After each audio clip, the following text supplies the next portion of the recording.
Hi guys, welcome back to another video.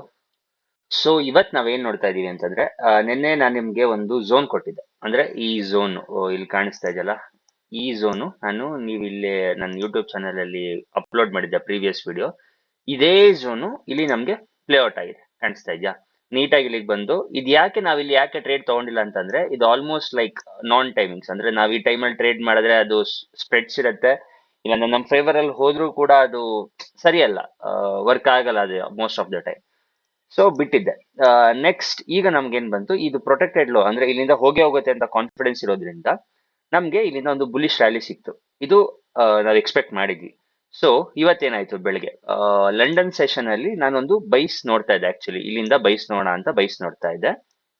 But ನನಗೆ ಇಷ್ಟು imbalance ಇರೋದ್ರಿಂದ, ಇಲ್ಲಿ ಈ ಇಂಬ್ಯಾಲೆನ್ಸ್ ಕಾಣ್ತಾ ಇದೆಯಲ್ಲ, ಇಲ್ಲಿ ಆ, ನಾನು ಮಾರ್ಕ್ ಮಾಡ್ತೀನಿ. ಈ ಇಂಬ್ಯಾಲೆನ್ಸ್ ಕಾಣ್ತಿದೆಯಲ್ಲ, ಈ ಇಂಬ್ಯಾಲೆನ್ಸ್ ನ ಫಿಲ್ ಮಾಡಕ್ ಮಾರ್ಕೆಟ್ ಬಂದೇ ಬರುತ್ತೆ. ಯಾಕಂದ್ರೆ ಇಲ್ಲಿ ಬೈಸ್ ಇರೋದ್ರಿಂದ ಈ ಬೈ ಏನ್ ಹೋಯ್ತು, ಇಲ್ಲಿಂದ ಇಲ್ಲಿ ತನಕ ನಾವು ಸೆಲ್ ಎಕ್ಸ್ಪೆಕ್ಟ್ ಮಾಡ್ಬೋದು ಕಮ್ಮಿ ರಿಸ್ಕ್ ಅಲ್ಲಿ, ಅಥವಾ ಇದು ರಿಸ್ಕಿ ಟ್ರೇಡ್ ಅಂತಾನೆ ಹೇಳ್ಬೋದು. ಯಾಕಂದ್ರೆ ಬುಲಿಶ್ ಮಾರ್ಕೆಟ್ ನಾವೇನ್ ಎಕ್ಸ್ಪೆಕ್ಟ್ ಮಾಡ್ತಾ ಇದ್ವಿ, ಅದು ಆಪೋಸಿಟ್ ಗೆ ನಾವು ಮೂವ್ ತಗೋತಾ ಇದೀವಿ. ಯಾಕಂದ್ರೆ ಸೆಲ್ ತಗೋಬಾರದು, ಅಂದ್ರೆ ಇನ್ ದ ಸೆನ್ಸ್.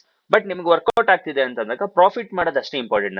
ನಮ್ಗೆ ರಾಂಗ್, ತಪ್ಪು ಸರಿ ಅನ್ನೋದಕ್ಕಿಂತ ಕರೆಕ್ಟ್ ಆಗಿ ನಮ್ಗೆ ಟ್ರೇಡ್ ಕರೆಕ್ಟ್ ಆಗಿ ಪ್ಲಾನ್ ಆಗ್ಬೇಕು, ಟ್ರೇಡ್ ಇಂದ ಪ್ರಾಫಿಟ್ ಬರ್ಬೇಕು, ಆ ಮೈಂಡ್ ಸೆಟ್ ಅಲ್ಲಿ ಇರ್ಬೇಕು. ಸೊ ನಾನೇನ್ ಮಾಡಿದೆ, ಇಲ್ಲಿಂದ ಬೈಸ್ ಹೋಯ್ತು. ಸೊ ನನಗೆ ಗೊತ್ತು ಇಲ್ಲಿಗೆ ಸೆಲ್ಸ್ ಬರುತ್ತೆ ಅಂತ, ಸಾರಿ, ಇಲ್ಲಿಂದ ಸೆಲ್ಸ್ ಬರುತ್ತೆ, ಇಲ್ಲಿಂದ ಬೈಸ್ ಹೋಗುತ್ತೆ ಅಂತ. ನಾನೇನ್ ಮಾಡಿದೆ, ಇಲ್ಲಿ ಇಂಟರ್ನಲ್ ಸ್ಟ್ರಕ್ಚರ್ ನೋಡ್ಕೊಂಡು, ಇದು 5 ಮಿನಿಟ್ಸ್ ಅಲ್ಲಿ ಕಾಣ್ತಾ ಇದೆ ಅಲ್ವಾ, ಇದೆಲ್ಲ ಎಕ್ಸ್ಪ್ಲೇನ್ ಮಾಡ್ತೀನಿ ನೋಡಿ.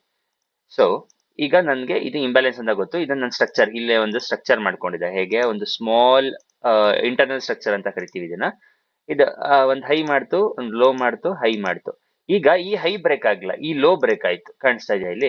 ಈ ಲೋ ಬ್ರೇಕ್ ಆದ ತಕ್ಷಣ ನನ್ಗೆ ಏನ್ ಕನ್ಫರ್ಮೇಶನ್ ಬಂತು, ಇದು ಯಾವ್ದೇ ಕಾರಣಕ್ಕೂ ಇದನ್ನ ಬ್ರೇಕ್ ಮಾಡಕ್ ಆಗ್ತದೆ. ಯಾಕಂದ್ರೆ ಈ ಇಂಬ್ಯಾಲೆನ್ಸ್ ನ ಫಿಲ್ ಮಾಡಕ್ ಮಾರ್ಕೆಟ್ ಬರ್ಲೇಬೇಕು. ಸೊ ನಾನೇನ್ ಮಾಡಿದೆ, ಈ ರೀಟೆಸ್ಟ್ ಅಲ್ಲಿ ಈ ಝೋನ್ ಹತ್ರ ನಾನು ಇಲ್ಲಿ S L T P means sorry entry ಕೊಟ್ಬಿಟ್ಟು ಮೇಲ್ಗಡೆ ನಾನು ಎಸ್ ಎಲ್ ಇಟ್ಟೆ. ಸೊ ಅದ್ರ ಕರೆಕ್ಟ್ ಆಗಿ ಪ್ಲಾನ್ ಫಾಲೋ ಆಗಿ ನಂದು ಟಿ ಪಿ ಇಟ್ಟಾಯ್ತು. ಇದು ಲಂಡನ್ ಸೆಷನ್ ಪ್ಲಾನ್ ಆಗಿತ್ತು. ಸೊ ಈಗ ನಾವು ಆಕ್ಚುಯಲ್ ಪ್ಲಾನ್ ಇದ್ದಿದ್ದೇನು, ನಾನು ಬೈಸ್ ಹೋಗ್ಬೇಕು ಅಂತ. ಇಲ್ಲಿ ಬೈಸ್ ಪ್ಲಾನ್ ಮಾಡಿದ್ವಿ. ಇಲ್ಲಿ ಬೈಸ್ ಪ್ಲಾನ್ ಮಾಡಿ ನೋಡಿ, ಇಲ್ಲಿ ನೀವು ಟೆಲಿಗ್ರಾಮ್ ಅಲ್ಲಿ ಇಲ್ಲಿ ನೋಡ್ತಾ ಇದ್ರೆ ನಾನು ಕರೆಕ್ಟ್ ಆಗಿ ಆನ್ ಟೈಮ್ 12:35 ಆಲ್ರೆಡಿ ಇಲ್ಲೇ ಕಾಣಿಸ್ತೇನೆ ನೋಡಿ. 12:35 ನಾನು ಟೆಲಿಗ್ರಾಮ್ ಚಾನಲ್ ಕಳಿಸ್ದೆ. ಇಲ್ಲಿಂದ ಬೈಸ್ ನೋಡ್ಬೋದು. ನೀವು ಯಾರ ಜಾಯ್ನ್ ಆಗ್ಬೇಕು ಅಂದ್ರೆ ಟೆಲಿಗ್ರಾಮ್ ಕೆಳಗಡೆ ಡಿಸ್ಕ್ರಿಪ್ಷನ್ ಅಲ್ಲಿ ಟೆಲಿಗ್ರಾಮ್ ಲಿಂಕ್ ಹಾಕಿದೀನಿ, ಹೋಗಿ ಜಾಯ್ನ್ ಆದ್ರೆ ನಾನು ಕೊಡೋ ಟ್ರೇಡ್ಸ್ ನ ನೀವು ರಿಸ್ಕ್ ಮ್ಯಾನೇಜ್ಮೆಂಟ್ ನೋಡ್ಕೊಂಡು ಟ್ರೇಡ್ಸ್ ತಗೊಳ್ಳಿ. ಓಕೆನಾ? ಸೊ ಅದು ಪ್ಲಾನ್. ಇಲ್ಲ ಆಯ್ತು. ಈಗ ನಾನೇನ್ ಮಾಡಿದೆ, ನನಗೆ ಇಲ್ಲಿ 1 ಮಿನಿಟಿಗೆ ಬರ್ತೀನಿ. ಸೊ ಇದು ಟಿ ಪಿ ಹೊಡಿತು. ಇದು ನಾನು ಎಲ್ಲೂ ಕೊಟ್ಟಿಲ್ಲ, ಯಾಕಂದ್ರೆ ಇದು ರಿಸ್ಕಿ ಟ್ರೇಡ್ ಆಗಿತ್ತು. ಇದು ನಾನು ಮಾತ್ರ ತಗೊಳಕ್ ಸಾಧ್ಯ. ಅಂದ್ರೆ ನಾವು ಪ್ಲಾನ್ ಮಾಡ್ಕೊಂಡು ಅದನ್ನ ಅಷ್ಟು, ಯಾಕಂದ್ರೆ ಲಾಸ್ ಮಾಡ್ಸಕ್ ನಂಗೆ ಇಷ್ಟ ಇಲ್ಲ. ಅಂದ್ರೆ ರಿಸ್ಕಿ ಟ್ರೇಡ್ ಕೊಟ್ಬಿಟ್ಟು ಅದನ್ನ ಹೈ ಪ್ರಾಬಿಲಿಟಿ ಇಲ್ಲ ಅಷ್ಟೇ. ಓಕೆನಾ? ಸೊ ನೆಕ್ಸ್ಟ್ ಏನಾಯ್ತು, ಮಾರ್ಕೆಟ್ ಬಂತು. ನನಗೆ ಇಲ್ಲಿ ಕನ್ಫರ್ಮೇಶನ್ ಏನ್ ಸಿಕ್ತು, ಇಲ್ಲಿ ಗ್ರೀನ್ ಬುಲಿಶ್ ಇನ್ಗಲ್ಫಿಂಗ್ ಒನ್ ಮಿನಿಟ್ ಅಲ್ಲಿ ಸಿಕ್ತು. ನಾನೇನ್ ಮಾಡಿದೆ, ಇಲ್ಲಿ ಎಂಟ್ರಿ ತಗೊಂಡೆ. ಓಕೆನಾ?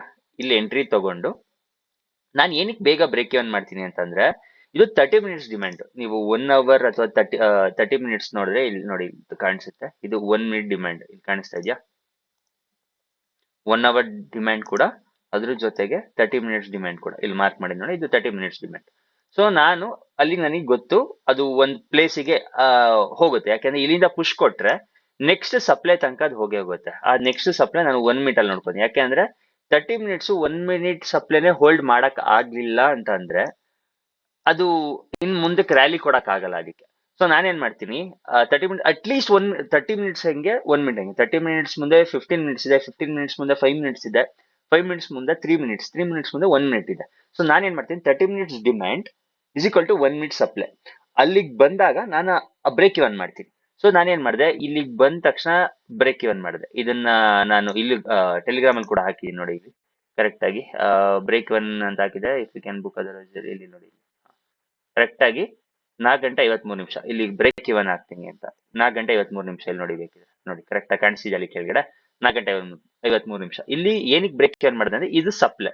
ಈ 30 ಮಿನಿಟ್ಸ್ ಡಿಮ್ಯಾಂಡ್ ಈ ಸಪ್ಲೈನ ಬ್ರೇಕ್ ಮಾಡಕ್ ಆಗ್ತಿಲ್ಲ ಅಂತ ಅಂದ್ರೆ ಅದು ಎಸ್ ಎಲ್ ಹೊಡೆಯೋದು ಸಹಜ. ಸೊ ಅದಕ್ಕೆ ನಾನು ಏನ್ ಮಾಡಿದೆ, ಬ್ರೇಕ್ ಇವನ್ ಸೆಟ್ ಮಾಡಿದೆ. ಬ್ರೇಕ್ ಇವನ್ ಸೆಟ್ ಮಾಡಿದ ತಕ್ಷಣ ನಂದು ಇಲ್ಲೆಲ್ಲೋ ಎಂಟ್ರಿ ಇತ್ತು, ಬ್ರೇಕ್ ಇವನ್ ಹಿಟ್ ಆಯ್ತು. It's okay. ಇಲ್ಲ ಅಂದಿದ್ರೆ ನೋಡಿ ಏನಾಗ್ತಿತ್ತು ಅಂತ. ನಾನು ಇದನ್ನು ಹೇಳಿದೆ ಟೆಲಿಗ್ರಾಮ್ ಅಲ್ಲಿ, ಇಲ್ಲಿ ಕಾಣಿಸ್ತಾ ಇದೆಯಾ, break even if you want to you can book, otherwise hold ಅಂತ ಅಂದ. ಅದು ನಿಮ್ ಇಷ್ಟ ಅಂತ ನಾನು ಹೇಳಿದೆ. ಬಟ್ ನನ್ ಕಾನ್ಶಿಯಸ್, ನಾನು ಏನ್ ಹೇಳ್ಬೇಕು ಅದನ್ನ ಹೇಳಿದೀನಿ. ಓಕೆನಾ? ಸೊ ಇಲ್ಲಿ ಬ್ರೇಕ್ ಇವನ್ ಹಿಟ್ ಆಯ್ತು. ಈಗ ಏನಕ್ಕೆ ಬ್ರೇಕ್ ಇವನ್ ಹಿಟ್ ಆಯ್ತು, ಇದರಲ್ಲಿ 2 ಕಂಡೀಷನ್ ಇದೆ. ಒಂದೇನು, ಇವತ್ತು ನ್ಯೂಸ್ ಇದೆ, NFP ಅದು ಇದು. First of all Friday price action ಕೂಡ ಚೆನ್ನಾಗಿ, ತುಂಬಾ ಸೈಡ್ ವೈಸ್ ಆಗಿ ಇದು ಮಾರ್ಕೆಟ್ ಹೋಗಿದ್ದು. ಇಲ್ಲಿ ನೋಡ್ತಾ ಇದ್ರೆ ಈ 30 ಮಿನಿಟ್ಸ್ ಡಿಮ್ಯಾಂಡ್ ಇರೋ ಪವರ್ ಅಂದ್ರೆ ಇನ್ಸ್ಟೆಂಟ್ ಆಗಿ ಒಂದು 10 ಮಿನಿಟ್ಸ್ 15 ಮಿನಿಟ್ಸ್ ಒಳಗೆ TP ಹಿಟ್ ಆಗ್ಬೇಕಾಯ್ತು. TP ಹಿಟ್ ಆಗ್ದಲೆ ಸೈಡ್ ವೇಸ್ ಹೋಯ್ತು. ಸೈಡ್ ವೇಸ್ ಹೋಗಿದ್ದಕ್ಕೆ ಅಲ್ಲೇ ಗೊತ್ತಾಗೋಯ್ತು ಇದು ಯಾಕೋ ಡಲ್ ಹೊಡಿತಾ ಇದೆ ಟ್ರೇಡ್ ಅಂತ. ಅದ್ರ ಜೊತೆಗೆ ನಾವು ಬ್ರೇಕ್ ಇವನ್ ಮಾಡಿದ್ವಿ, ನಮ್ ಬ್ರೇಕ್ ಇವನ್ ಹಿಟ್ ಆಯ್ತು, ನೋ ಪ್ರಾಫಿಟ್ ನೋ ಲಾಸ್. ಇಲ್ಲೇನ ನಾವು ಬ್ರೇಕ್ ಇವನ್ ಹಿಟ್ ಆಗಿಲ್ಲ ಅಂತಿದ್ರೆ ಏನಾಗ್ತಿತ್ತು ನೋಡಿ, ಇಲ್ಲಿ ಸುಮ್ನೆ ಹಿಂಗೆ ನೋಡಿದ್ರೆ ನಮ್ ಸ್ಟಾಪ್ ಲಾಸ್ ಹಿಟ್ ಆಗೋದು. ಸೊ ನಾವು ಟ್ರೇಡ್ಸ್ ತಗೊಂಡ್ವಿ, ಟ್ರೇಡ್ಸ್ ಬ್ರೇಕ್ ಇವನ್ ಹಿಟ್ ಆಯ್ತು, ಅದ್ರ ಜೊತೆಗೆ ನಾವು ಬ್ರೇಕ್ ಇವನ್ ಹಿಟ್ ಆಗಿಲ್ಲ ಅಂದ್ರೆ SL ಹಿಟ್ ಆಗೋದು ನಮ್ಗೆ ಕನ್ಫರ್ಮೇಶನ್ ಇದೆ. ಓಕೆನಾ? ಸೊ ಈ ತರ ನೀವು ಗೇಮ್ ಪ್ಲೇ ಮಾಡ್ಬೇಕು. ಇದು ಇವತ್ತು ತಗೊಂಡಿರೋ 2 ಟ್ರೇಡ್ಸ್ದು ಒಂಥರ ಏನು ಜರ್ನಲ್ ತರ ನಾನು ನಿಮ್ಗೆ ಹೇಳಿದ್ದೀನಿ. ಅದ್ರ ಜೊತೆ ನಿಮ್ಗೆ ಒಂದು ಟ್ರೇಡ್ ಕೂಡ ಕೊಟ್ಟಿದ್ದೆ. ಸೊ ಈಗ NFP ನಾವ್ ಏನ್ ಮಾಡ್ಬೇಕು? NFP ಗೆ ಈಗ ಬೈ ಝೋನ್ ಯಾಕೋ ನನಗೆ NFP ಯಾಕೋ ಸೆಲ್ಲಿಂಗ್ ಕಡೆ ಬರೋ ತರ ಕಾಣಿಸ್ತಾ ಇದೆ. ಇಲ್ಲಿ ನೋಡಿದ್ರೆ ಇದು ಹೋಲ್ಡ್ ಆಗ್ತಾ ಇಲ್ಲ ಈಗ್ಲೂ ಕೂಡ. ಈಗ 7 o'clock ಗೆ NFP ಇದೆ, ಬಟ್ ಇಲ್ಲಿ ನೋಡಿ ಇನ್ಸ್ಟೆಂಟ್ ಆಗಿ ಫಾಲ್ ಆಗ್ತಾ ಇದೆ. ಗೊತ್ತಿಲ್ಲ, ಏನ್ ಬೇಕಾದ್ರೂ ಆಗ್ಬೋದು. ನನ್ನ ಎಕ್ಸ್ಪೆಕ್ಟೇಷನ್ಸ್ ಈ ಲೋಸ್ ಎಲ್ಲ ಹೋಗುತ್ತೆ ಅಂತ, ಯಾಕಂದ್ರೆ ಸಸ್ಟೈನ್ ಆಗ್ತಿಲ್ಲ. NFP ಏನ್ ಬೇಕಾದ್ರೂ ಆಗ್ಬೋದು. ನಾವು ಟೆಕ್ನಿಕಲ್ ಅನಾಲಿಸಿಸ್ ನ ಒಂದ್ ಹೇಳ್ತಾ ಇದ್ರೆ ನಮ್ಗೆ ಫಂಡಮೆಂಟಲ್ ನ್ಯೂಸ್ ಇನ್ನೊಂದು ಹೇಳ್ತಾ ಇರುತ್ತೆ. ಸೊ ಅದರಿಂದ ನಾವೇನು ಮಾಡಕ್ ಆಗಲ್ಲ ಸದ್ಯಕ್ಕೆ. We have to wait for news ಅಷ್ಟೇ. ಈಗ ಹೈಯರ್ ಟೈಮ್ ಫ್ರೇಮ್ ನೋಡಕ್ ಹೋದ್ರೆ ನನಗೆ ಈಗ ಸದ್ಯಕ್ಕೆ ಏನೋ ಕಾಣಿಸ್ತಾ ಇಲ್ಲ. ಫ್ರೈಡೆ ಆಗಿರೋದ್ರಿಂದ ಜಸ್ಟ್ ಚಿಲ್ ಮಾಡಿ ನೋಡಿ ಏನ್ ಮಾಡ್ತಾ ಇದೆ ಅಂತ. ಬಟ್ ಸೆಲ್ಲಿಂಗ್ ಕಡೆ ಹೋದ್ರೆ ನನಗೆ ಗೊತ್ತಿಲ್ಲ ಮಾರ್ಕೆಟ್ ಎಲ್ಲಿ ಹೋಲ್ಡ್ ಆಗುತ್ತೆ ಅಂತ, ಅದನ್ನ ನೋಡೋಣ.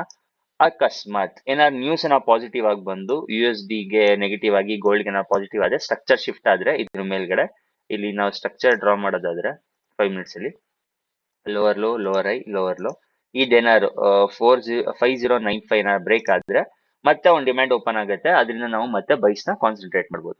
ಅಷ್ಟೇ ಇವತ್ತಿಂದಿರೋದು. ಸೊ ಫ್ರೈಡೆ ಆಗಿರೋದ್ರಿಂದ ಜಸ್ಟ್ ಆರಾಮಾಗಿ ಮಾರ್ಕೆಟ್ ನೋಡಿ, ಯಾವ್ದೇ ತರ ನೀವು ಕ್ಯಾಪಿಟಲ್ ನ ಲೂಸ್ ಮಾಡ್ಕೊಂಬೇಡಿ. ಜಸ್ಟ್ ವೆಯ್ಟ್ ಮಾಡಿ. ಈಗ ಏನ್ ನಡೀತಾ ಇದೆ ಅದನ್ನ ಅಬ್ಸರ್ವ್ ಮಾಡಿ. ಎಲ್ಲವಾಗ್ಲೂ ಟ್ರೇಡ್ ತಗೋಬೇಕು ಅನ್ನೋ ಕಾನ್ಸೆಪ್ಟ್ ಬೇಡ. ಈಗ ಏನಾಗ್ತದೆ ನಮ್ಗೇನು ಅರ್ಥ ಆಗ್ತಿಲ್ಲ, ಯಾಕಂದ್ರೆ ನಮ್ದು ಒಂದು ಟ್ರೈ ಕೊಡ್ಬೇಕಾಯ್ತು, ಇಲ್ಲೊಂದು ಟ್ರೈ ಕೊಟ್ಟಿದೀವಿ, ಇಲ್ಲೊಂದು ಟ್ರೈ ಕೊಟ್ಟಿದೀವಿ. ಸೊ ಈಗ ನಾನು ಇಲ್ಲಿ ಸೆಲ್ ಹೋಲ್ಡ್ ಮಾಡ್ಬೇಕು, ಸೆಲ್ ತಗೋಬೇಕು, ಆ ತರ ಫೋಮೋ ಬೇಡ. Just we have to wait for another level. ನಂಗೆ ಈಗ ಸದ್ಯಕ್ಕೆ ಲೆವೆಲ್ಸ್ ಎಲ್ಲೂ ಕಾಣಿಸ್ತಾ ಇಲ್ಲ. 4 ಅವರ್ ಅಲ್ಲಿ ನೋಡಕ್ ಹೋದ್ರು ಎಲ್ಲೂ ಕಾಣಿಸ್ತಾ ಇಲ್ಲ. ಓಕೆನಾ? ಡೈಲಿ ಟೈಮ್ ಫ್ರೇಮ್ ಅಲ್ಲಿ ನೋಡಿದ್ರು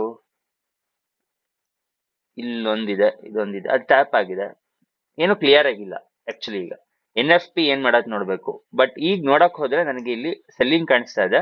ಬಟ್ ಏನಾದ್ರು ಸ್ಟ್ರಕ್ಚರ್ ಬರೇಕಾದ್ರೆ ಅವಾಗ ಮಾತ್ರ ನೀವು ಬೈಸ್ ನ ನೋಡ್ಬೋದು. ಓಕೆನಾ? ಸೊ ಇಷ್ಟ ಆಗಿತ್ತು ಇವತ್ತಿನ ವಿಡಿಯೋ. ಮತ್ತೆ ಮಂಡೇ ಸಿಗೋಣ, ಏನಾಗುತ್ತೆ ಹೇಗೆ ಅಂತ. ಈ ತರ ನಾನು ಜರ್ನಲ್ ಕೂಡ ಮಾಡ್ತಿರ್ತೀನಿ, ಇದರಿಂದ ನೀವು ಇದನ್ನ ಅರ್ಥ ಕೂಡ ಮಾಡ್ಕೋಬಹುದು, ಏನ್ ನಡೀತಾ ಇದೆ, ಹೇಗೆ ಟ್ರೇಡ್ಸ್ ತಗೊಳ್ಳೋದು ಅಂತ.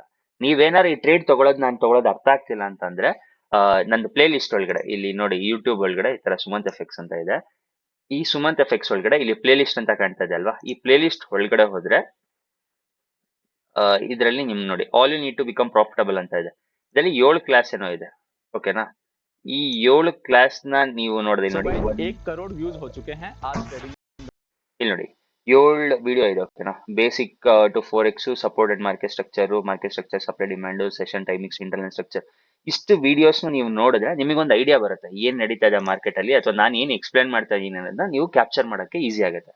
ಸೊ ಸ್ಯಾಟರ್ಡೆ ಸಂಡೇ ನಾಳೆ ಟೈಮ್ ಇರುತ್ತೆ, ಆರಾಮಾಗಿ ನೋಡಿ ಏನ್ ತಪ್ಪು ಮಾಡ್ತಿದ್ರಿ ಅನ್ನೋದನ್ನ ತಿಳ್ಕೊಳ್ಳಿ.